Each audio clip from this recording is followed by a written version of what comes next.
Figueiredo, Figueiredo.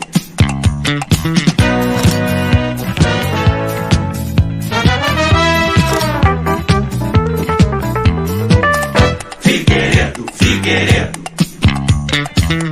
Figueiredo, Figueiredo. Figueiredo, Figueiredo. Figueiredo, Figueiredo.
Olá e seja muito bem-vindo ao Paulo Figueiredo Show.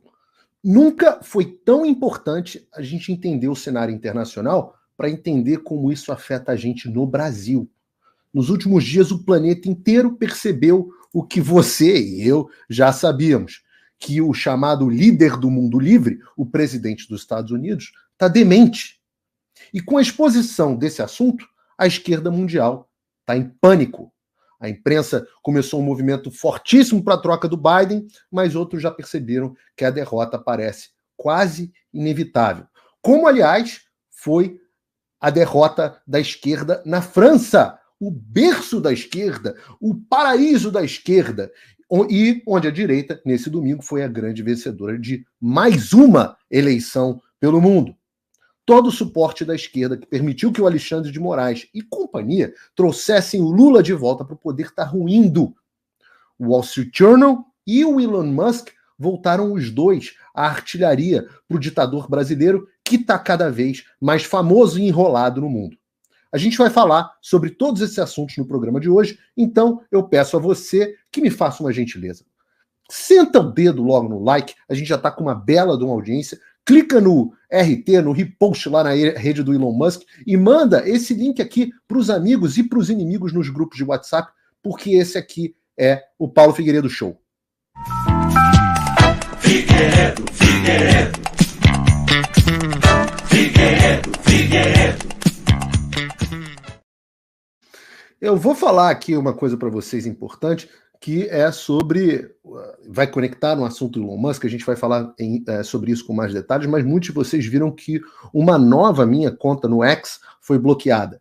A nova conta que eu tinha feito, que já estava com 116 mil inscritos, foi bloqueada, seguidores, sei lá como é que chama esse troço. Mas, no fundo, a responsabilidade de impedir que a conta seja bloqueada é da gente, é de vocês, é de você que está em casa. E uma forma de fazer isso, a forma que apavora o Alexandre de Moraes, é quando você está usando um VPN. E as pessoas que estão aqui no chat, eu gosto quando as pessoas dizem eu estou usando VPN, eu estou aqui, estou com o Proton VPN, porque o Proton VPN é um VPN que eu uso, e é um VPN que eu já usava, e vocês que estão comigo há bastante tempo sabem disso, que eu anunciava a eles muito antes deles serem patrocinadores do canal. O ProtonVPN é o melhor de todos eles. Ele tem uma legislação que é uma legislação suíça, tem coisa de 6 mil servidores no mundo, é imbloqueável pelo Alexandre. Como é que ele funciona? Você, em vez de conectar direto na internet, você conecta num Virtual Private Network, que é uma rede virtual privada, que é o nome bonito para o VPN. E ele conecta na internet. Significa que não existem os bloqueios que o Alexandre faz para o Brasil, não tem como descobrir os sites que você acessa e você ainda se protege de malware, etc, etc. Ah, mas Paulo, e se o Alexandre der uma ordem para o ProtonVPN para ele divulgar? Primeiro, o ProtonVPN não tem registro, ele tem uma política de 0 registro das pessoas que acessam a internet. Segundo, o ProtonVPN está debaixo das leis da Suíça, então ele manda o Alexandre pastar. Terceiro, se o Alexandre quiser bloquear, não tem como bloquear 6 mil servidores que mudam o tempo inteiro. Então isso é você assumindo as rédeas da sua internet, é você recuperando a sua privacidade e se protegendo. Custa $4,49 no plano de 2 anos, 24 meses, ou $4,99 no plano anual. Eu sei que o dólar aumentou bastante, mas a diferença ainda fica pequena e você protege a sua internet, tem internet de altíssima qualidade. E é muito fácil, você aperta um botão para conectar, se quiser desconectar para acessar um banco, alguma coisa do tipo, basta apertar o botão para desconectar e assim vai. Mas nós temos aí, agradeço a várias pessoas aqui que estão dizendo, eu tenho VPN, o valor está aí em euros na tela, mas depois o Bruno muda ali para a gente, para dólar, mas é a mesma coisa, o valor em dólar e o euro é a mesma coisa. E obviamente você vai pagar em dólar, porque o euro está quase R$6 no Brasil. É uma coisa impressionante. E a gente vai falar um pouquinho sobre isso também, mas eu quero entrar aqui no nosso primeiro assunto do dia, que é a respeito das eleições na França. Porque as eleições na França parece que é um assunto um pouco interessante falar de eleições na França. Pô, eu tô no Brasil, o que me interessa as eleições na França, etc, etc. Mas as eleições na França são mais interessantes do que parecem. Eu digo isso porque existe uma discussão real de se existe uma onda de direita no mundo. Paulo, será que existe uma onda de direita? Tá todo mundo ganhando, etc, etc. E eu tenho dito a muitos de vocês que eu acho que essa onda, na verdade, não é uma onda de direita. Eu frustro as pessoas quando eu digo, não acho que há uma onda de direita. Na verdade, quando a gente fala direita, esse é um termo genérico, né? É uma aproximação, uma figura de linguagem, simplesmente para as pessoas entenderem do que se trata. Eu mesmo uso esse termo direita, acabei de usar para dizer que a esquerda perdeu na França e a direita, mas eu acho que existe uma forma mais precisa de descrever esse fenômeno. A onda, na verdade, não é exatamente uma onda de direita, porque a direita na França é diferente da direita no Brasil, que é diferente da direita nos Estados Unidos. Eu sempre digo que há certas coisas que o Bolsonaro... aliás, uma história engraçada, totalmente fora aqui do script, é que em alguns momentos, quando o presidente Bolsonaro vinha falar aqui nos Estados Unidos, me pediam para dar opinião sobre o que ele ia falar, sobre o discurso dele. E uma das coisas que ele adorava botar no discurso dele era que ele tinha perdoado a dívida do FIES, alguma coisa assim, as dívidas do crédito estudantil no Brasil. E eu falava para ele, presidente, isso aqui nos Estados Unidos pega mal pra caramba com a direita. Essa é uma política da esquerda. Então, às vezes, só para contar, ilustrar como a direita no Brasil e a direita nos Estados Unidos tem as suas distinções, assim como a direita na França tem as distinções dela na direita nos Estados Unidos. A França, né, como a direita na Europa, ela tem um componente mais forte de sangue e solo, né? A cidadania europeia, por exemplo, se dá através da linhagem, através da sua origem étnica. A cidadania aqui nos Estados Unidos, ela se dá através do seu local de nascimento. Então você pode ter vindo da Arábia Saudita e nascer nos Estados Unidos que você é americano. Se você é da Arábia Saudita e nasce na França, você não é francês, automaticamente. Então, há distinções. Qual é a grande semelhança entre esses fenômenos que a gente está vivendo hoje? A gente está vivendo, na verdade, não uma onda de direita, mas uma onda anti-sistema, anti-establishment, anti-mecanismo, como você pode dizer. Isso foi um fenômeno que começou nos anos ali, mais ou menos de 2010. Você teve, muitos colocam ali, logo depois da crise de 2008, quando ficou claro que a globalização beneficiou muito mais alguns do que outros, né? Enquanto os trabalhadores braçais viram seus empregos sumirem, enquanto as pequenas empresas viram que era impossível competir com os preços da China. Vocês olham, por exemplo, eu sou do Rio de Janeiro, o Rio de Janeiro tinha ali na área de Vilar dos Teles e tal, uma indústria têxtil muito grande. A minha mãe teve confecção, né? E eu cresci muito nesse meio, ela teve loja, e as roupas eram... Eu conhecia as costureiras, pessoas da comunidade que faziam costura, compravam os tecidos e faziam costura, e etc, etc, até que se tornou absolutamente impossível. Tudo isso foi dizimado pela globalização, onde ficou os chineses, a empresa lá, a Nike, ou quem quer que seja, ia lá, mandava fazer a roupa na China, e a roupa chegava num preço, o chinês fazia quase de graça, sem legislação trabalhista, com dumping cambial, sem todos aqueles impostos que nós tínhamos, chegava a roupa no Brasil num preço absolutamente impossível de competir. Com isso, fecharam todas as confecções do Rio. O Rio deixou de ser forte na indústria têxtil, deixou de ser forte na indústria de calçado. Eu estou dando um exemplo do Rio de Janeiro porque é uma realidade muito próxima do que eu vivi. Com isso, as costureiras perderam o emprego, as pessoas que faziam toda a cadeia produtiva foi para o espaço, e a Shopee bomba. Então, há um certo mérito nessa discussão de tarifa ou não tarifa, e essa é uma discussão, por exemplo, aqui que os americanos se colocam de forma diferente dos brasileiros, né? O Trump foi o grande homem que criou as tarifas, os impostos de importação para os chineses. Mas ficou muito claro ali nos anos de 2010 que as grandes corporações estavam se dando muito bem, e o indivíduo, os pequenos, estavam se ferrando. Os trabalhadores, que se chama aqui nos Estados Unidos de blue collar, né? Essa é uma expressão interessante em inglês, porque nos Estados Unidos você tem white collar, que é colarinho branco, de onde vem a expressão crime de colarinho branco, que é o white collar, que é quem trabalha em Wall Street, executivo de empresa, etc, etc. E você tem o blue collar, que é uma referência àquela roupa azul, aquela camisa azul que era muito utilizado pelos trabalhadores de fábrica, os trabalhadores, o peão, né? A peãozada era o blue collar e o white collar era a elite. Então esse blue collar foi muito prejudicado. Com isso, houve uma revolta das pessoas comuns, não só pela pauta econômica, mas pela pauta também de costumes, pela pauta nacionalista, onde as pessoas falaram, não, peraí, eu sou diferente de um francês, eu sou português, sou diferente de um francês, eles estão dizendo que a gente é tudo europeu, mas nós não somos. Ora, o que está acontecendo? As decisões do meu negócio são tomadas agora em Bruxelas por um burocrata que eu não elegi, e isso me afeta aqui. Ou mais do que isso, o que está acontecendo? Os bilionários tomam decisões no Fórum Econômico Mundial dizendo que carne é ruim, que eu vou ter que comer inseto, que eu não posso usar meu carro, os preços de combustível subindo.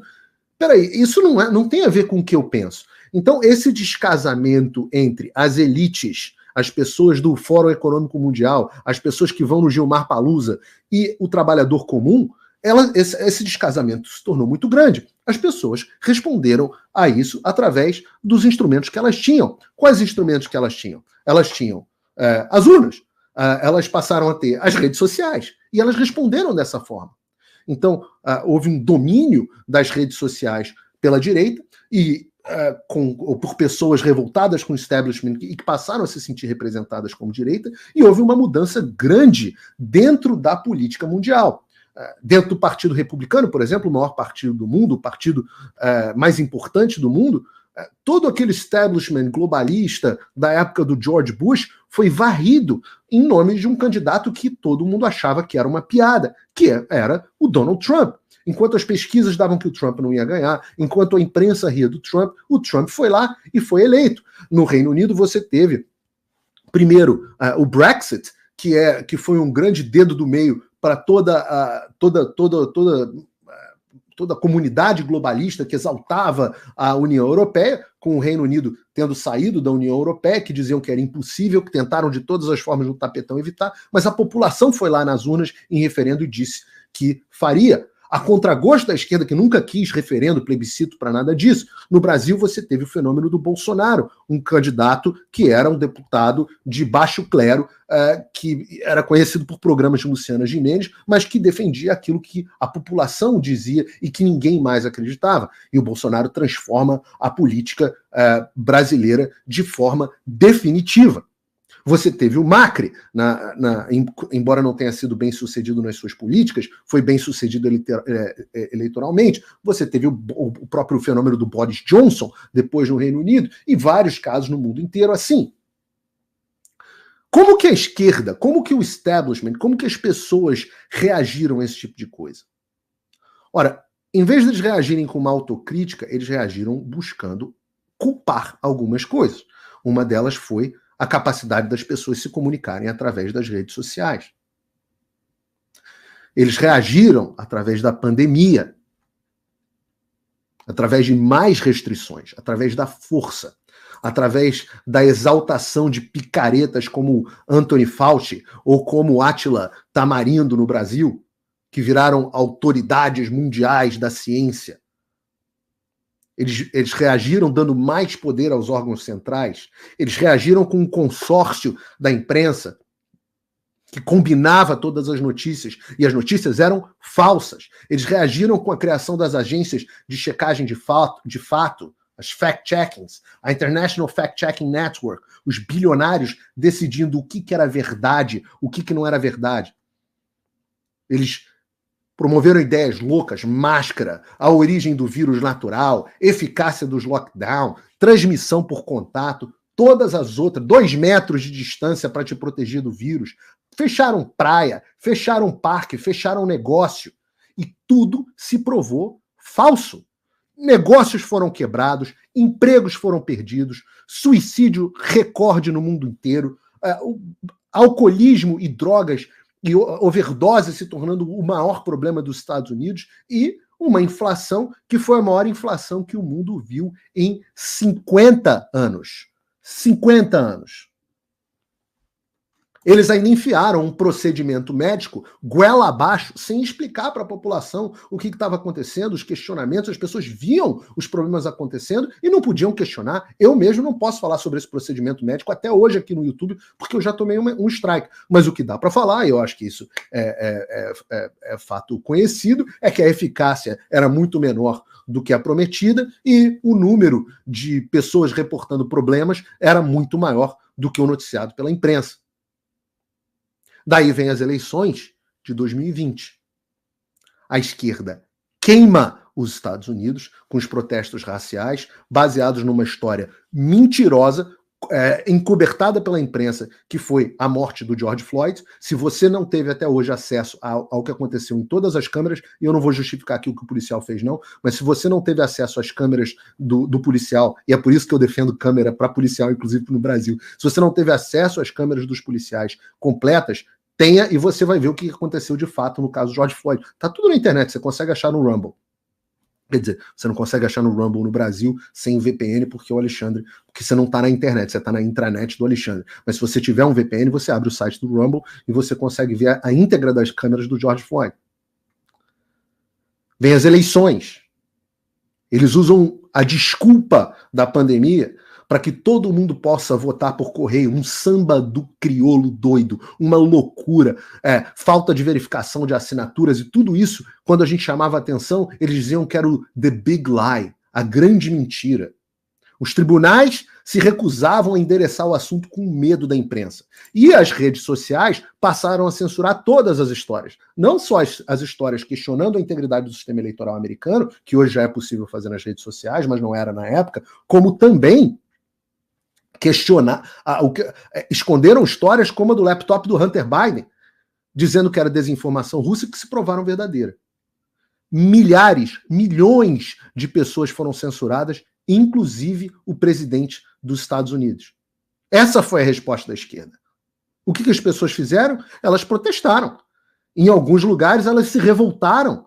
E a esquerda usou os próprios protestos e as revoltas das pessoas para colocar na prisão, com penas duríssimas, maiores do que criminosos internacionais, senhores de idade, pessoas desarmadas, pessoas de bem, trabalhadores, patriotas, tanto no Brasil quanto nos Estados Unidos, pessoas desarmadas, e chamaram tudo isso de golpe, e utilizaram isso para aumentar a repressão. As pessoas comuns eram xingadas de extremistas, de gado, censurada, fita de vídeo era apagado, a imprensa fingia que não via. Aliás, a imprensa mentiu como nunca mentiu na história. Nunca mentiu na história. E o que imaginavam que fosse acontecer com esse cenário? Eu me lembro de uma conversa que eu tive uma vez, ainda em 2020, com o eunuco invertebrado. Na época eu ainda conversava com ele e tal, ele não tinha completado ainda a passagem dele para o lado negro da força, e eu ainda falava com ele. E eu me lembro de falar com ele, cara, você acha o seguinte, se houve uma revolta nos anos de 2010, o que você acha que vem agora? Depois dessa aloprada insana? Você acha que as pessoas vão responder com mais ou menos revolta? E eu pergunto a você que está no chat, você que está nos assistindo, as mais de 10 mil pessoas, mais de 11 mil pessoas que estão nos assistindo agora, e que muitas delas ainda não clicaram no like ou apertaram o botão de compartilhamento. Eu dou um segundinho aqui para vocês fazerem isso agora. Mas eu pergunto a vocês, você tá mais puto da vida hoje ou tava mais puto em 2018 quando você votou pelo Bolsonaro na primeira vez? Essa onda das pessoas revoltadas, das pessoas que viram o seu candidato Bolsonaro, por exemplo, ser retirado, perdeu os direitos políticos, o político mais popular do Brasil perdeu os direitos políticos, que fez uma reunião com os embaixadores para falar verdades, essas pessoas estão, como estão dizendo no chat aqui agora, mais putas. E não é só no Brasil. Essa onda dos revoltados, dos putos contra o sistema, ela tá aí para quem quiser ver. Nas urnas, é Meloni, é Milei, é Netanyahu, é o Chega se tornando um dos maiores partidos de Portugal. A direita que venceu com ampla margem as eleições da União Europeia há 2 semanas. Hoje, na Holanda, importante dizer a vocês, a direita nacionalista assumiu o poder. Está aqui a reportagem. Novo governo liderado pela direita nacionalista toma posse na Holanda. A Holanda, a mesma Holanda onde você pode fumar maconha, no meio do Red Square. Acho que só nos cafés, mas enfim. Onde tem vitrine de puta. Literalmente mesmo, vitrine de puta. Você vai lá no Red Light District de Amsterdã, você vai ver. Lá, a direita nacionalista acabou de tomar o poder.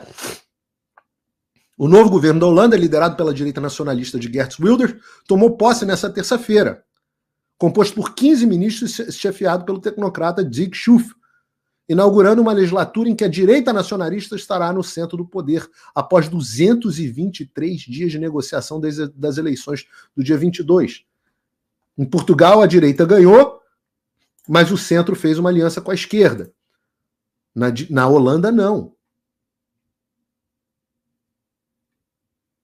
Na Holanda, não. E eu recomendo a vocês a reportagem no site do Paulo Figueiredo Show.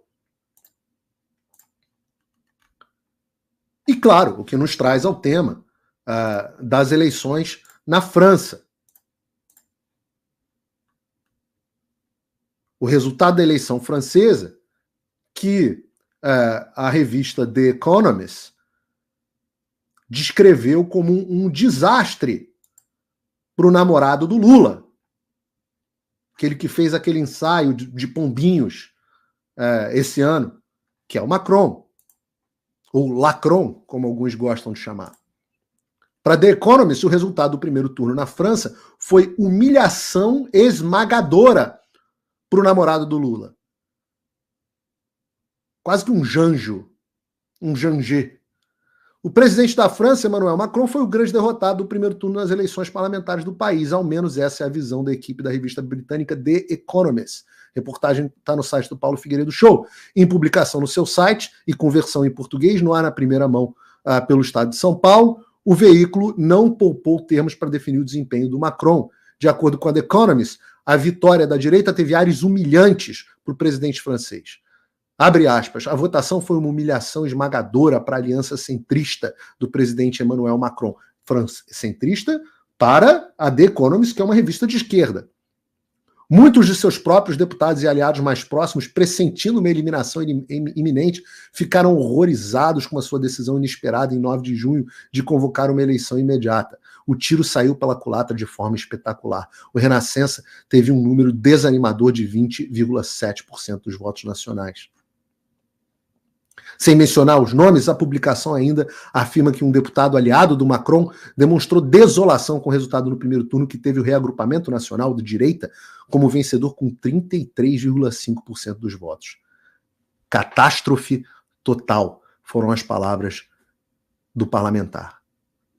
Sob o comando da Marine Le Pen, que o Lula diz que vai ser presidente só porque ela é insistente, e não porque o mundo inteiro esteja puto com o Macron, o RN foi o partido mais bem votado no primeiro turno.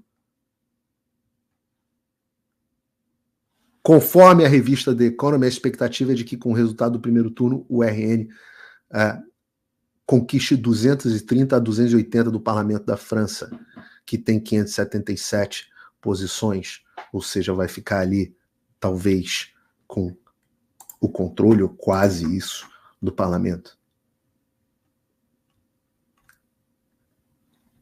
É mais um resultado. Mas, você imagina que... Bom, uma atitude até... Eu falei isso aqui quando nós tivemos o Sérgio Tavares comentando as eleições na Europa. Eu falei, olha, a atitude do Macron até nobre. Percebeu que houve uma mudança no sentimento público e convocou novas eleições para que mude a representatividade. E foi isso que ele disse que estava fazendo. Eu não acreditei muito não, mas parece até nobre, para mudar a composição do parlamento. E você fala assim, poxa, você acreditou nisso, Paulo? Eu falo, não, o mais provável é que ele estivesse completamente desconectado da realidade e que tivesse feito uma aposta que, como diz a The Economist, realmente saiu pela culatra. E essa é uma característica dessas pessoas. Elas são completamente desconectadas da realidade. E você imagina, então, que bom, se isso aconteceu, houve uma festa da democracia, claro, né? Porque as urnas são soberanas e as pessoas reagiram com maturidade. É isso que a gente espera, certo? Não. As pessoas reagiram assim.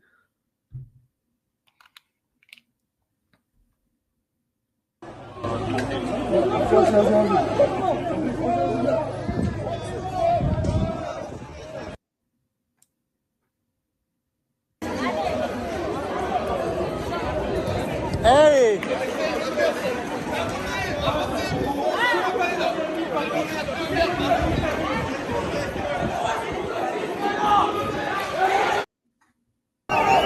São só alguns vídeos.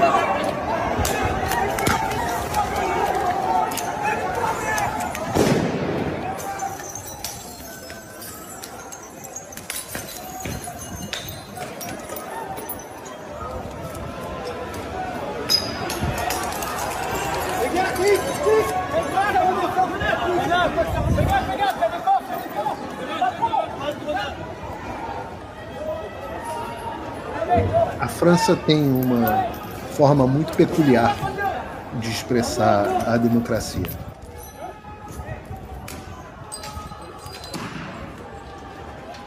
Põe aquela do McDonald's pra gente, por favor, Bruno.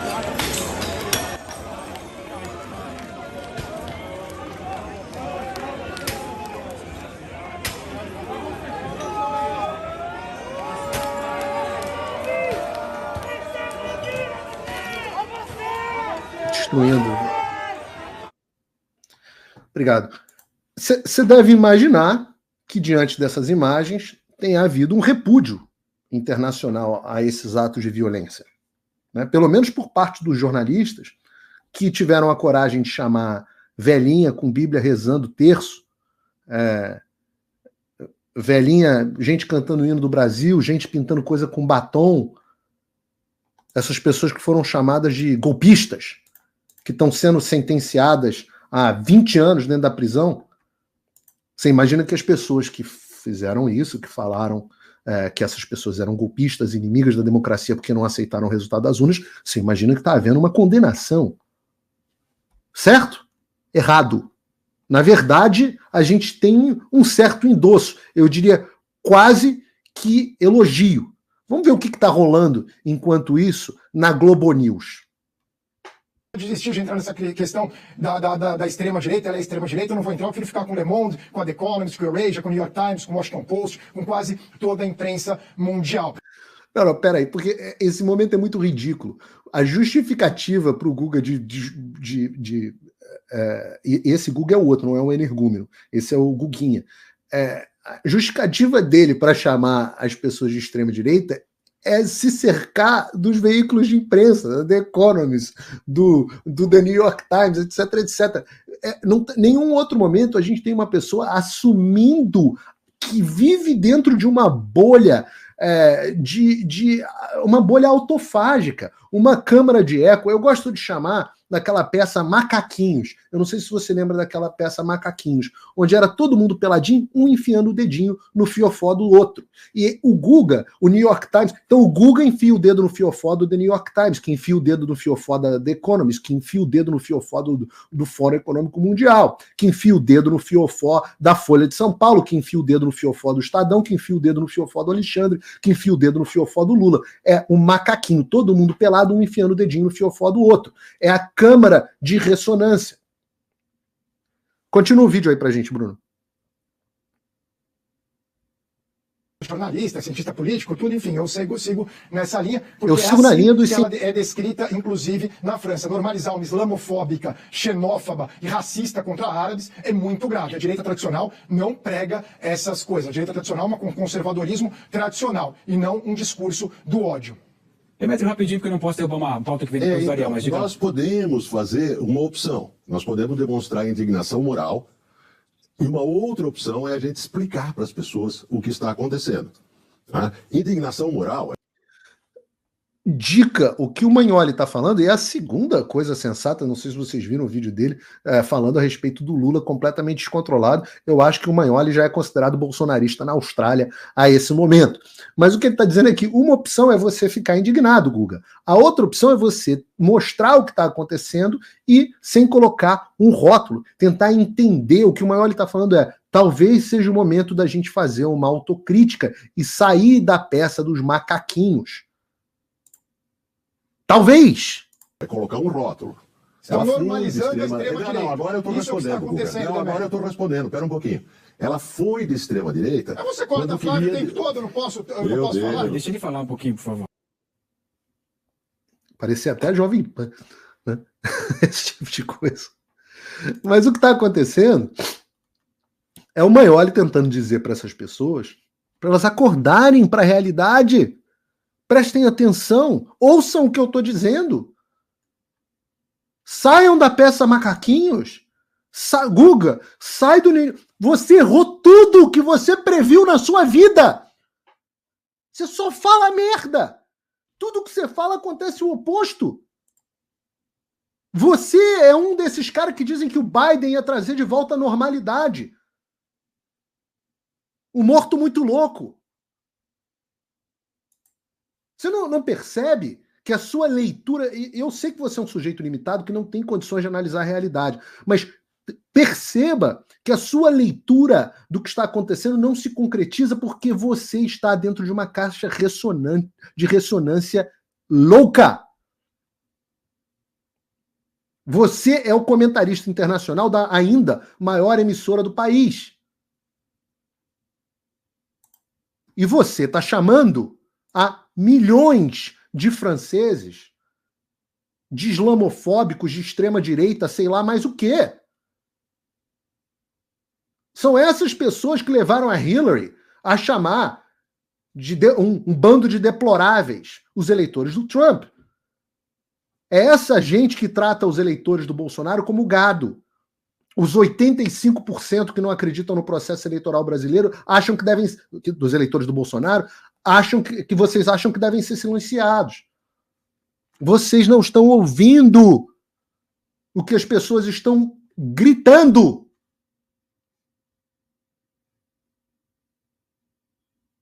Há a turma que faz isso por um completo retardo mental, e aqui eu uso o retardo mental não como xingamento, mas como descrição, porque é a mente que vê as coisas de forma atrasada. Não tem nada a ver com síndromes cromossomiais e tal. As pessoas enxergam a incoerência.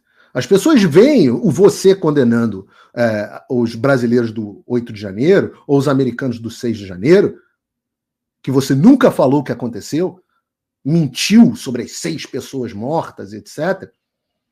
As pessoas veem a incoerência disso, de você dizendo, não, a gente não pode normalizar uma direita islamofóbica, ou seja, tá certa a esquerda da França. Tá certa a esquerda que só sabe responder com violência e com repressão. Enquanto vocês não ouvirem as pessoas, vocês vão tomar um couro na audiência, como estão tomando agora, mais de quase 16 mil pessoas nos assistindo nas múltiplas plataformas. Isso porque minhas contas estão bloqueadas. Senão, quantas pessoas eu teria? Por quê? Por que vocês, na imprensa, tomam um pau de audiência de mim todas as vezes? É a mesma autocrítica. Quanto é que está a CNN Brasil aqui agora? 5 mil assistindo. 5 mil assistindo a CNN Brasil no YouTube. Jovem Pan está até à frente, uma novidade, 6.100. Ora, nós estamos aqui com 16 mil pessoas nos assistindo. Antigamente, eu tinha mais do que a soma dos dois. Agora, eu estou ficando com mais do que a soma dos dois vezes 2. É para onde a gente está caminhando. Na internet, é claro, porque eu não estou na televisão. Mas se eu for para a televisão, quantas pessoas vocês acham que me assistem? E claro que eu não vou para a televisão porque vocês querem continuar na caixa de ressonância de vocês. Aquela rede de televisão que resolveu se atrever contra o sistema e virou líder de audiência, vocês tiveram que usar o judiciário e a ameaça do ditador do Brasil para calar, para ver se conseguem manter eles nessas casas aí de fracasso. Quantas pessoas vocês acham que estariam assistindo Paulo Figueiredo Show na Jovem Pan nesse momento? Não tem nem... Não tem, não. Eu ganhava de vocês todos os dias quando tinha televisão. Agora eu ganho de vocês na internet. E se botarem na televisão, eu vou ganhar de vocês na televisão. Não é porque eu sou o bonitão, bem dotado, maravilhoso. Embora seja. Não é por isso. É porque eu estou ouvindo o que está acontecendo. Eu estou vendo que a população está por aí. Tá por aqui. O que nos leva ao assunto dos Estados Unidos. Porque vocês diziam que até ontem, ou melhor, até quinta-feira passada, qualquer menção à incapacidade mental do Biden, ela era chamada de fake news da extrema-direita. Fake news da extrema-direita. O Biden tá demente. Ele tá cumprimentando gente que não existe no palco. Ele tá chamando uma deputada que não existe, que morreu. Ele é dito como demente pelo próprio Departamento de Justiça dele. Ele tá lendo fim da frase no teleprompter dele. Ele tá lendo pausa no teleprompter. Ele tá chamando a esposa de irmã. Ele tá perdido, ele tá se cagando nas calças. Ah, não, é tudo fake news. Mas eu tô postando o vídeo aqui para você ver. Não, fake news. Vocês imaginam? Se fosse no Brasil, o STF certamente estaria criminalizando a gente mostrar os vídeos do Biden como um ataque às instituições democráticas. Alguém tem alguma dúvida disso? Que se o Biden fosse presidente do Brasil, o STF proibiria o compartilhamento desses vídeos. O STF é aquele que escreveu. Na verdade foi o TSE, mas gente do STF. Informações verdadeiras que levam o leitor a conclusões falsas. Que eles determinam falsas.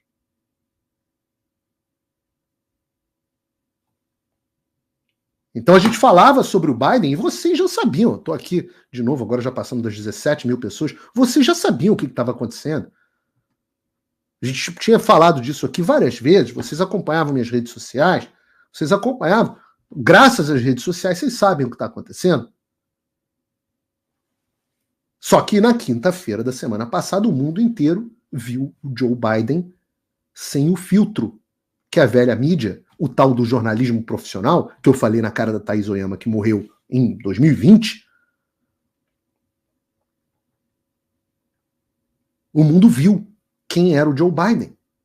Qual foi o golpe que vocês, jornalistas, aplicaram durante 4 anos. E as pessoas ficaram boquiabertas. Mesmo eu. Eu confesso que eu fiquei. Porque eu já imaginava e já sabia que o Biden estava mal, mas ninguém imaginou que a coisa estivesse a esse ponto. Ninguém imaginou que a imprensa tivesse mentido descaradamente para você. Você, Guga, que lê o New York Times, que fica com a The Economist. Você. Mentiram para você. Se você quis acreditar na mentira ou não, eu não sei. Mas eu posso dizer a você que vários desses jornalistas entrevistam o presidente. A Globo News tem uma representante, até a menina, não é de todo ruim. A Raquel Krahenbuhl lá como correspondente na Casa Branca.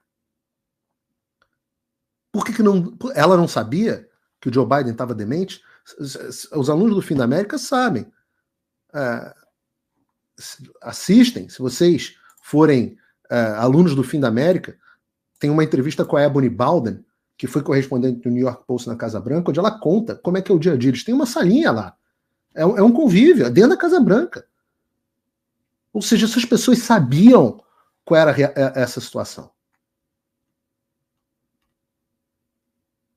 Essas pessoas sabiam, elas só mentiram para você todo esse tempo. E eles ainda têm muita força. Vocês acham que o cara que entrevistou o Biden não percebeu que ele estava ruim? Olha, eu vou comentar um negócio aqui. Quando eu perguntei ao presidente Bolsonaro sobre como é que tinha sido a reunião dele com o Biden, eu posso falar isso porque ele já falou sobre isso abertamente, ele falou, cara, não existe Biden. Todo mundo já sabia. Os líderes mundiais inteiros já sabiam. É claro que a Rússia sabia. É claro que o Putin sabia. E é claro que ele não teria invadido a Ucrânia se houvesse presidente dos Estados Unidos. Só que a imprensa preferiu encobrir e manter um morto muito louco na Casa Branca em vez de cogitar a possibilidade de deixar o eleitorado escolher que o Trump voltaria. Até que eles perceberam que talvez eles tivessem que tirar o Biden. E eu acho que eu falei que a minha hipótese é que o Biden caiu no Arapuca. Ele caiu no Arapuca, porque graças ao jornalismo independente, à internet, a todos nós, os números já eram 2 entre cada 3 americanos já suspeitavam que o Biden tivesse mentalmente incapaz. Eu volto a dizer, se a gente vivesse na era pré-internet, como queria o Alexandre nostálgico, né, bons tempos, antes das redes sociais do Alexandre de Moraes, como sonha a velha mídia, se fosse a população estaria às cegas. Mas, diante desses números alarmantes da população estarrecida e preocupada, já com os vídeos na internet,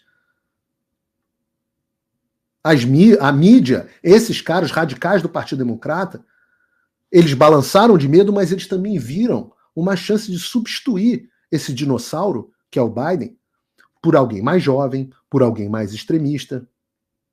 E é por isso, eu disse isso aqui, fiz um Conexão América específico sobre isso, é por isso que as pesquisas mais tendenciosas de esquerda agora estão mostrando, até elas estão mostrando o Trump à frente. Foi por isso que marcaram um debate tão cedo. Não é normal, pessoal, ter debate em junho, onde as pessoas sequer são candidatas. Foi por isso que os moderadores da CNN foram imparciais. Foram ali, fizeram um bom trabalho, tem que chamar, tem que dizer. Pô, se você for comparar o trabalho que os moderadores da CNN fizeram com o trabalho que fez o William Bonner nos debates do Bolsonaro e do Lula, ou na sabatina, é água para o vinho. E aí eu acho que o Biden, num delírio de autoconfiança, porque ele está num delírio de autoconfiança, ele acha que está bem, ele achou que ia reverter as impressões sobre ele num debate ao vivo contra o Trump, como ele foi bem em 2020. E é normal que a pessoa que está senil não perceba que está senil. E aí o Biden, o tiro saiu pela culatra, de uma forma absolutamente espetacular, exatamente como queria a esquerda radical, que apoia o Partido Democrata, mas é mais radical do que a média do Partido Democrata. Então eu não sei se o Biden vai ser candidato ou não, mas o que dá para retirar dessa história tem a ver com o que a gente estava falando agora há pouco, que o jornalismo profissional morreu, que essas pessoas estão desconectadas, as pessoas da fonte do qual bebe o Guga Noblar, não, Chakra, perdão, o energúmeno é outro, que aliás compartilhou o vídeo, né? É muito maneiro isso. É quase que um Inception de idiotice. É a idiotice dentro da idiotice. Não sei como é que chama esse filme Inception no Brasil. Com Leonardo DiCaprio, que o cara tá num sonho dentro de um sonho. Né? Então é o delírio do estúpido sendo compartilhado pelo outro estúpido. É o delírio dentro do delírio. Essa porcaria que eles repetem é uma máquina de militância. O energúmeno eu sei que compartilha por pura militância. O Guga, o outro, o Guguinha, o aqui dos Estados Unidos, talvez seja estúpido o suficiente para acreditar. Agora, a pergunta que você e eu devemos fazer, que todos nós devemos fazer, é: se os caras mentiram mentiram assim, descaradamente, sobre o estado de saúde do líder do mundo livre, a pessoa que garante a nossa segurança. A pergunta que todos nós temos que fazer é: que outras mentiras estão enfiando goela abaixo da gente? E é por isso, é meio óbvio, eu tento explicar para as pessoas que são minimamente de algum bom senso, as pessoas que estão dispostas a perceber que deu errado, que vocês estavam enganados. Talvez ao próprio Guga, talvez as pessoas percebam que o jornalismo independente, com todos os seus defeitos, porque eu sou o primeiro aqui a criticar os doidos que falam um monte de doideira na internet, às 72 horas, o senador americano desembarga no Brasil para prender Lula e Moraes, quanto que eu briguei com esses caras em 2022. Mas no final das contas, não adianta censurar, porque às vezes eles estão certos. Cabe a mim, cabe a você, leitor, espectador, a responsabilidade de fazer a nossa própria jornada em busca da realidade. Você parar de acreditar no que você recebe no WhatsApp necessariamente. Agora, o que eu posso dizer para vocês é, eu não me arrisco mais a dizer se o Biden vai ser ou não candidato. Eu dizia que tinha uma chance, antes do debate eu dizia que tinha uma chance de 60%, que depois subiu para 70%, agora eu acho que a coisa está meio a meio. Porque dentro do partido, o apoio do Biden é, pelo menos para fora, quase unânime. Ele controla o comitê do partido, ninguém tem abertamente, o Obama decretou apoio a ele, o Gavin Newsom, que seria o outro candidato, né, o Obama é o marido da candidata, mas o Gavin Newsom decretou apoio, o Obama tem trabalhado muito próximo da campanha do Biden, para tentar salvar a campanha. Estão dando apoio, né? Os Biden se reuniram, a família Biden se reuniu em Camp David. Camp David é um lugar muito bonito, uma casa de campo que o presidente vai descansar e tal, e eles tiveram um encontro da família esse final de semana, onde especulava-se que talvez a família fosse dizer, principalmente a esposa, fosse dizer a Jill Biden, fosse dizer ao Biden que, porque é isso que você devia fazer, né? Se você tivesse um familiar numa situação dessa, o que você diria? Para preservar o legado do cara, o Biden é um político de sucesso, o cara se tornou presidente dos Estados Unidos. Você vai deixar o cara passar esse vexame?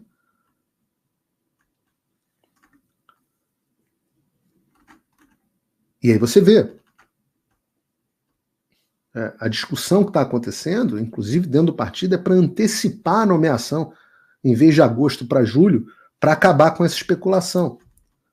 Esse é um lado da história. Mas, por outro lado, tem muita gente de peso que está implorando por essa troca. Vê essa reportagem, por exemplo. Ela gosta da sensação de poder. Bill Ackman, que é um bilionário doador de campanha, criticando a decisão de manter o Joe Biden na corrida. Tá aqui, ó. O bilionário Bill Ackman, que supostamente doou centenas de milhares de dólares para os democratas como Obama, Chuck Schumer, criticou a Jill Biden por ela se recusar a tirar o marido da disputa. Porque eles estão abraçando. E tem muita gente, a mídia inteira está pedindo essa mudança. A mídia inteira está pedindo essa mudança. E muita gente já está lançando essa eleição a fundo perdido. Há um desespero na mídia. Eu acompanho muito aqui a mídia dos Estados Unidos e eu posso dizer, pela primeira vez eles não estão apoiando o Biden, eles estão reconhecendo que o Biden precisa ser trocado. E tem muita gente, já que o Guga adora ler a The Economist, tem muita gente que está lançando a eleição a fundo perdido. A The Economist está fazendo uma projeção, que eu vou colocar aqui na tela, Bruno, sobre o resultado pós-debate da eleição. Eu já tinha mostrado uma projeção anteriormente. A previsão pós-debate é de que hoje, na The Economist, a revista que o Guga lê, então talvez o Guga esteja acreditando nisso, a projeção da The Economist é que o Trump tem 73% de chance de ser presidente. O Joe Biden só tem 26% de chance de ser eleito presidente dos Estados Unidos. Algumas pesquisas que saíram, aliás, uma muito interessante da CNN Brasil, Atlas Intel, mostrou eu falei isso correto, CNN Brasil, tá? Mostrou o Trump com 46 e o Biden com 40. Eu vou dizer para vocês, a TIP Insights, que é um instituto que eu mais confio, depois você procura um TIPP, foi o único recente que fez uma pesquisa onde o Biden aparece na frente, mas aparece, e eles acertaram em 2016 e acertaram em 2020.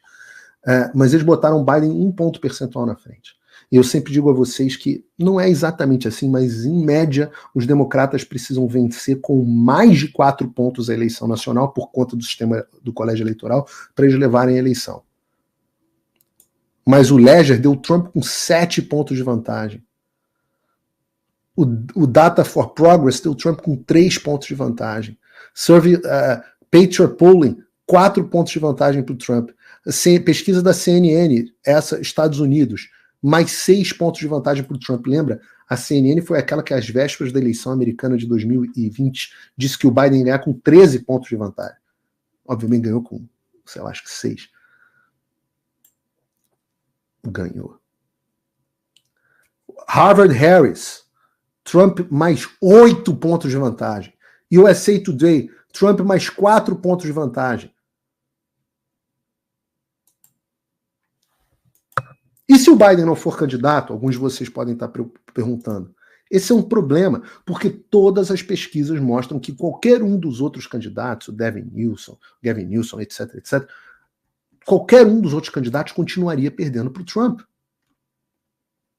Por isso que o Nate Silver, que é o estatístico famoso da esquerda, tem aquele site 538, que é da Disney, né? Ou seja, um cara bem de esquerda, que faz muito parte de predição de aposta de futebol, etc., etc. Só que ele é bem de esquerda. Ele também... Que porcaria, por algum motivo esse ar-condicionado sempre desliga no meio do programa. O Nate Silver também está dizendo que o Trump tem mais de 70% de chance de vencer as eleições. Daí veio a decisão da Suprema Corte, dizendo que o Trump era imune a crimes, eu vou simplificar aqui a ideia, a crimes supostamente cometidos enquanto era presidente, não poderia ser processado, como era uma decisão já, um entendimento já antigo, que o presidente tinha a imunidade presidencial, uma discussão antiga, a Suprema Corte só foi clara dizendo quando que ela se aplica ou se não se aplica. Aliás, eu queria ter comentado no programa de hoje, mas não vai dar tempo, sobre a Suprema Corte com várias decisões importantes, a decisão da Chevron, que tirou o poder do Deep State americano, decisão das redes sociais, que volta a discussão nos estados se as redes sociais vão poder ou não tirar pessoas sem justificar, fazer shadow ban, algo que vai me afetar especificamente porque eu estou na Flórida. Eu queria comentar várias dessas decisões, mas não vai dar tempo no programa de hoje. Mas o importante é que o Trump, vários dos processos que a esquerda tinha a expectativa de mandar o Trump para prisão, para ser condenado, etc., etc., morreram.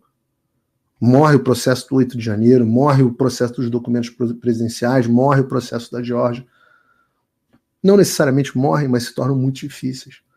E hoje mesmo saiu que a decisão, a sentença que poderia mandar o Trump para prisão, antes mesmo dele ser nomeado candidato republicano, já avisaram que essa sentença não vai mais acontecer antes da convenção. O que está ficando claro é que barrar o Trump não vai rolar, como eles barraram o Bolsonaro. Sempre digo, né? Brasil e Estados Unidos têm o mesmo vírus, mas os sistemas imunológicos são diferentes. E eu vou dizer para vocês que eu nunca tive tão otimista com a eleição do Donald Trump. E eu vou dizer para vocês por quê. Porque eu estou vendo a esquerda desesperada. Eu estou olhando e estou vendo o pânico deles. Eles estão em pânico. Eles não sabem o que fazer. Se o Biden quiser se manter candidato, ele será candidato. Isso vai gerar uma crise dentro do partido. Porque não são só eleições presidenciais. Você tem eleição para governador, você tem eleição para o Senado, você tem as eleições estaduais, você tem as eleições para os deputados. E o mau desempenho do presidente vai carregar o Partido Democrata para o fundo do poço. Significa que são enormes as chances dos republicanos fazerem o que a gente chama de baba, cabelo e bigode, que é a presidência, o Senado e a Câmara. E o que vai acontecer com o Brasil? Diante desse cenário, eu pergunto para você. O dólar está a 5,70 muito por conta disso. Eu explico para você. Câmbio é fluxo e expectativa. Fluxo de moeda entrando e saindo do país, oferta e demanda que determina preço, mas expectativa também. E a expectativa é de um Estados Unidos pujante, com um dólar forte, e de um Brasil cada vez mais isolado. Um Brasil desmoronando. Um presidente que só fala bosta, outro que está completamente desconectado da realidade, um grau de senilidade diferente do Biden, mas está completamente, só fala bobagem. A imprensa não é mais a mesma imprensa de 2008, 2007, que cobria. O Lula sempre falou imbecilidade, mas ele era mais moderado, porque ele não tinha arrogância completa, ele tinha a imprensa parcialmente ainda contra ele, mas ela encobria muitas das coisas que ele fazia. Agora ela não consegue, porque sai tudo nas redes sociais no mesmo dia. E ele está mostrando que não está nem aí para equilíbrio fiscal, que quem caiu no conto era idiota, está mostrando que vai colocar um maluco à frente do Banco Central, que vai tomar decisão técnica com base na política, e enquanto isso, França, Europa, etc., Estados Unidos, todo mundo caminhando por uma guinada para a direita. Vão deixar esse governo desse cara sozinho. O Brasil vai cair no colo da China. As sanções vão vir contra a ditadura brasileira, tá na cara, é evidente a essa altura do campeonato. Se você não acreditou até agora, com todos os sinais, eu lamento. Eu ainda acho que o mercado financeiro ainda não percebeu o tamanho da jeba que vai entrar com as sanções contra o Brasil. E aí? Vamos falar sobre isso, sobre como que o Brasil está sendo visto na comunidade internacional e sobre o que vem por aí. Mas antes, eu tenho que pedir a vocês, aliás, eu vou dizer uma coisa interessante, não sei se vocês estão vendo aqui, não sei se dá para ver, deixa eu ver se dá para ver, mas esse é o nosso estúdio está em transformação, essa vai ser a minha nova bancada, que já está em fase de testes, porque nós estamos, deixa eu consertar essa câmera aqui, nós estamos em grandes mudanças no Paulo Figueiredo Show, primeiro dar as boas-vindas aqui ao nosso querido, nosso grande Brunão, tá aqui, muito bem-vindo. O Bruno tem sobrenome de Bart Simpson, então o Bruno é quem está operando a partir de hoje o Paulo Figueiredo Show. Nós vamos ter algumas novidades com a mudança da bancada, uma segunda câmera, mais dinamismo, mais vídeo. O Bruno, que já é do Fio Diário, já faz o show da manhã aí com vocês, já dá tanto apoio, agora também passa a operar o Paulo Figueiredo Show, novo cenário, um baita investimento de equipamento, de equipe, etc, etc. E isso só é possível graças a você que me apoia aqui no meu site. Você tem duas formas de me apoiar. Uma é você como meu apoiador, você vai pagar uma quantia, contribuir com uma quantia muito pequena. Se você usar o cupom que está na descrição, pouco mais de $5 por mês. Eu brinco, ainda fica tranquilo que o preço do McDonald's vai aumentar, é um pouquinho menos do que uma promoção do Big Mac. Então você vai... quase todo mundo pode abrir mão de um Big Mac por mês para apoiar o meu trabalho. E o segredo disso é eu conseguir grandes números. Infelizmente, nem sempre eu consigo, mas o meu plano, minha vontade é de que eu tenha um grande número. Porque a gente tem uma audiência gigantesca, 20 mil pessoas nos assistindo agora, talvez eu tenha um grande número de pessoas. E eu já vou falar sobre Elon Musk. Mas... você tem a possibilidade, se você está bem de vida, e muita gente está bem de vida, está andando de carro importado, está aí, viajando, ficando em hotéis maravilhosos, etc, etc. Ou, às vezes, está no exterior, né? Muitas pessoas, eu tenho muitos patronos que moram no exterior. Essas pessoas contribuem com uma quantia um pouco maior, de $50 por mês. Esses $50 por mês, as pessoas, além do conteúdo exclusivo, várias dessas reportagens que vocês viram aqui eram conteúdos exclusivos. Além dos conteúdos exclusivos, essas pessoas também passam a interagir comigo através do nosso grupo de patronos, onde hoje eu estava sendo sacaneado e sacaneei de volta, porque é assim, não importa se é meu patrono se me sacaneou, vai se sacanear de volta. E você tem também as nossas reuniões, que a gente faz a reunião em sala virtual, e tem também a reunião presencial, que eu espero que aconteça agora, não sei se no mês de outubro ou novembro, depois das eleições aqui nos Estados Unidos. Bom, você pode, qualquer um dos dois modelos, link na descrição, é você que garante a continuidade do meu trabalho, você que vai permitir que eu continue expandindo, e eu quero fazer algo melhor do que qualquer estúdio de televisão. Vocês vão ver, realmente a qualidade vai ficar muito boa, e eu acredito em excelência, né? A gente vai sempre em direção à excelência. Bom, Brasil ficando isolado, todos os aliados da comunidade globalista que garantiram a volta do Lula ao poder se desmoronando. A gente sabe que o governo Biden mandou os seus principais agentes, né, diretor da CIA, Jake Sullivan, comandante do Sul, militar do Sul dos Estados Unidos, para ameaçar os funcionários públicos, militares e políticos brasileiros, para ninguém contestar o Alexandre. Ai de quem contestasse. A gente sabe que o FBI treinou o TSE em como combater a desinformação. A gente sabe do dinheiro que enfia Jorge Soros e companhia nas ONGs que apoiam o trabalho da censura, que apoiam o gabinete do ódio do Lula, o gabinete do amor, né? A gente sabe que isso tudo vem de fora. A gente sabe que esses governos de esquerda, esse do namoradinho do Lula, a gente sabe que esses foram os primeiros a reconhecer a eleição do Lula para não deixar que ninguém contestasse.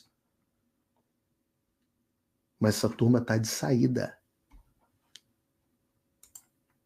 E nada está tão ruim para a esquerda que não possa piorar. Muita gente, e a gente discutiu isso aqui no programa, se perguntando, eu inclusive, por que o Elon Musk tinha escalado de repente? O que aconteceu com o Elon Musk que não falava mais?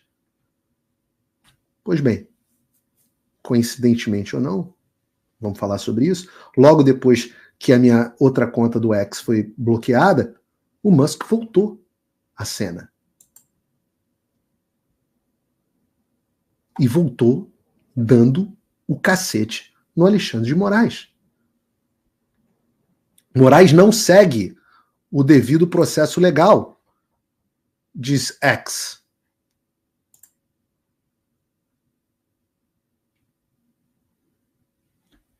O que aconteceu? Reportagem no site do Paulo Figueiredo Show. O que está acontecendo? Primeiro, alguém convenceu o Elon Musk que ele tinha que esperar um pouco no Brasil. Tirar um pouco do pé das decisões. Bruno, deixa só o título da reportagem que eu vou comentar o resto todo. Obrigado.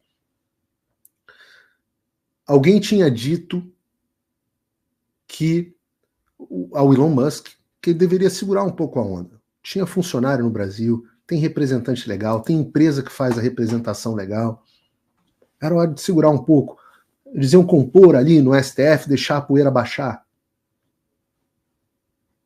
Senão, vai fechar o X no Brasil. As pessoas não baixaram o VPN como tinham que ter baixado.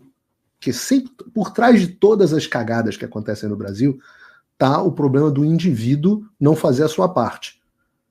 A gente no Brasil ainda tem o pensamento do salvador da pátria. Opa, eu gosto, Paulo Figueiredo, muito bem, parabéns pelo seu trabalho, poxa, adoro você. Eu falo, você me apoia? Não, vou apoiar. As pessoas ficam sem graça quando eu pergunto. Falo, entendi. Então eu estou fazendo a minha parte, mas você não está me dando retaguarda. É a mesma coisa com o caso do Elon Musk. Elon Musk é o maior do mundo. O Elon Musk fala para as pessoas, baixem VPN. Quantas pessoas têm VPN? Então o indivíduo não faz a sua parte. Mas a estratégia do Elon Musk de ter recuado, obviamente, foi absolutamente estúpida. Porque eu adoro essa frase, que é do Donald Rumsfeld, embora eu não goste do Donald Rumsfeld, a frase é muito boa. Ele fala assim, a fraqueza é provocativa. A aparência de fraqueza atrai agressividade. E quando o Elon Musk não bancou o que ele disse que ia fazer, prometeu para mim e publicamente que ia levantar todas as restrições do Brasil. E eu tenho certeza de que essa era a vontade dele. Mas talvez juridicamente tenham dito para ele, olha, vai ficar complicado. O Moraes teve apoio não me lembro, acho que da Austrália, a França também ameaçou. Ele recebeu o apoio dessa galera esquerdista da comunidade internacional, essa que daqui a pouco está indo embora. Mas que segurou. E foi para isso, especificamente, que eu voltei ao Twitter. Voltei e em 2 semanas, minha conta P Figueiredo BR bateu 116 mil inscritos, com um engajamento colossal. Veio o Moraes e retirou minha conta. Bloqueou, tenho a correspondência do X, postei até nas minhas redes. Eu falei, opa, era isso que eu queria. Era isso que eu queria. Queria o bloqueio. Peguei. Imediatamente fiz outra conta. Porque eu não reconheço a autoridade do Alexandre de Moraes. Ele não percebeu isso ainda, eu acho. Eu não reconheço a sua autoridade, Alexandre. Não reconheço a sua jurisdição. Não reconheço o seu poder. Eu estou dentro dos Estados Unidos. Eu estou debaixo da primeira emenda. Eu não reconheço a sua autoridade. Aliás, eu não reconheço a autoridade nem de um juiz daqui. Porque o meu direito à liberdade de expressão ele é natural. De onde ele vem? Eu nasci com ele. Ele foi dado a mim pelo meu criador. É por isso que nenhum juiz aqui nos Estados Unidos manda remover conteúdo. Porque ele não tem esse direito, ele não tem essa autoridade. Por isso que a censura aqui é feita pelas redes sociais, que falam assim, não, a minha rede, o cara está usando a minha rede, eu removo. Mas não existe juiz aqui mandando tirar a ordem. Não existe nem na Bolívia. Nem na Venezuela. Então não reconheço. Você faz o que você tiver que fazer e eu faço o que eu vou ter que fazer. A primeira coisa que eu fiz foi enviar uma cópia da carta que o X me mandou com a sua decisão para o Comitê Judiciário do Congresso dos Estados Unidos. O mesmo, se você não tem medo deles, não tem problema. Se, como o Gilmar diz, né, não tem jurisdição no Brasil, etc. Mas eles são os mesmos que divulgaram as suas decisões antigas, aquelas que você escondeu as 7 chaves. Aqueles que estão pressionando as empresas sociais a não cumprirem as suas ordens. A segunda coisa que eu fiz foi fazer o caso chegar ao Elon Musk. E como você já tinha tomado várias outras decisões, retirando conteúdo, e embora vocês tenham cumprido, o X tenha cumprido, na verdade o Twitter do Brasil, né, tenha cumprido a decisão contra mim, eu sei que isso só chegou depois ao Elon Musk e ele não gostou nada. E vejam, eu nunca disse aqui que o Elon Musk é meu brother. Então nem venham me procurar pedindo para eu vender alguma coisa para o Elon Musk, achando que eu tô aqui no WhatsApp. O Musk não usa WhatsApp, ele usa Signal. Que eu tô aqui no Signal trocando ideia com o Elon Musk, porque não tô. A gente tem uma comunicação indireta, mas eu sei fazer as coisas relevantes chegarem a ele. E ele estava lá quieto, deixando o advogado dele tocar o assunto no Brasil. Aliás, corre na boca miúda que o advogado que escolheram para representar o Elon Musk, que indicaram para ele, para representar ele no inquérito no qual o Moraes colocou ele, é um tremendo esquerdista. Ex-integrante do governo do PT, inclusive. Eu estou apurando ainda isso, porque isso é algo que circula no meio jurídico, ainda não tenho evidência concreta, mas se esse for o caso, a gente pode ter identificado quem é o indivíduo que orientou mal o Elon Musk esse tempo inteiro. E eu vou pesquisar, fiquem tranquilos. Quando eu souber, se eu tiver... Eu sou um pouco diferente. Eu não sou, tipo, a minha briga com o Alan. Eu vou tornar público se eu tiver as evidências para provar o que eu estou falando. E vou fazer chegar ao Musk. Olha, o seu advogado é esse cara que trabalhou no governo do PT, que tem essa posição, essa posição, essa posição. E aí você escolhe se você quer continuar com ele ouvindo os conselhos desse cara.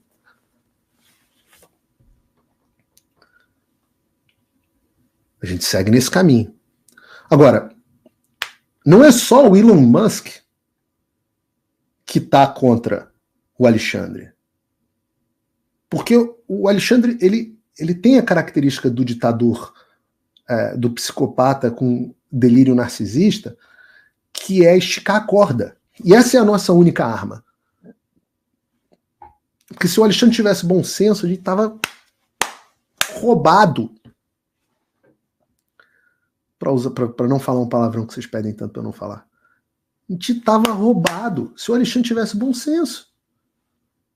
Se ele não esticasse a corda. Só que ele esticou a corda demais. E esticou a corda em outros casos. Como o caso do Felipe Martins. Que a essa altura, todo mundo sabe, todos os veículos de imprensa no Brasil, todo mundo sabe, talvez até a Juliana Dalpiva, que brincadeirinha, que eu não sei se os prints dela são verdadeiros, mas todo mundo sabe que o Felipe Martins é um preso político. Só que agora todo mundo mesmo. Porque já tinha saído no Daily Wire, através de um ótimo trabalho bem feito aqui pelo time dos Estados Unidos, já tinha saído no Daily Wire, e agora saiu na mídia que eles leem, a mídia que o Guga lê. Um dos maiores jornais dos Estados Unidos resolveu expor o assunto. A Mary O'Grady, que é uma das mais respeitadas jornalistas dos Estados Unidos, e boa jornalista, tá? É uma das poucas que expõe o Alexandre, e tem exposto desde lá de trás. A Mary O'Grady colocou a seguinte reportagem no Wall Street Journal do dia 30 de junho, que foi domingo. Quem incriminou falsamente, framed tem a expressão, tem a conotação de incriminar falsamente Felipe Martins. Pode deixar até só o título do Wall Street Journal na tela, Bruno.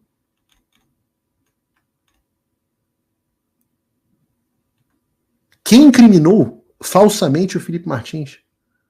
Diz a reportagem da Mary.